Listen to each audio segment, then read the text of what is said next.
Sa panahon po ngayon, usong-uso sa mga kabataan ang paglalaro ng mga computer o video games. Pero base sa pagsasaliksik ng ilang eksperto, ang sobrang paglalaro nito ay di raw nakakatulong sa paglaki at pagdevelop ng isang bata.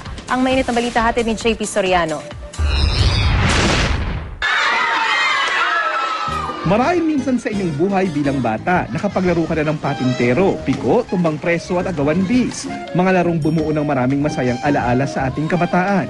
Pero ang mga larong ito, tila sumabay na rin sa pagtanda ng marami. Humihina na at tila nalimot na rin ng maraming bata ngayon.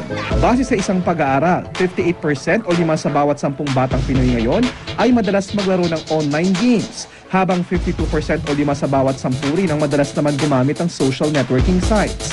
Ito raw ang dahilan kung bakit maraming kabataang Pinoy na imbes na maglaro sa labas ay maghapong nakatutok sa internet.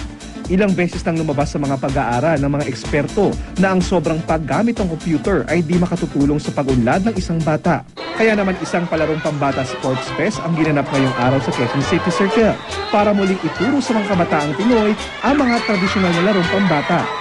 Ang 13 taong gulang na si Kevin, aminadong sobrang mahilig sa online games noon. Pero simula raw nang malaman ito ng kanyang magulang, ginabayan siya at nakaschedule na ang kanyang paglalaro. Online game, gano'ng kadalas? Sabado-linggo lang po. Paano mo nakokontrol yung sarili? Iniisip ko po yung pag-aaral ko.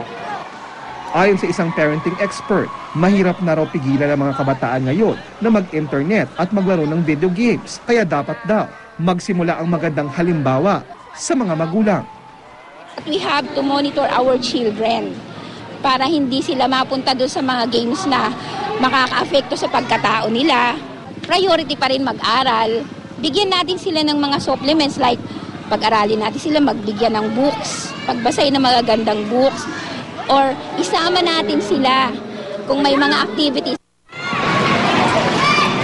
Sa uli, ayon sa mga eksperto, hindi pa raw huli ang lahat para maituwid yung mga kabataang sobrang nalululong sa mga online at video games. Pero ang pinaka-importante raw na dapat tandaan ng isang magulang ay ang commitment sa pagdidisiplina at parating maglaan ng oras para mas makilala pa ang inyong mga anak.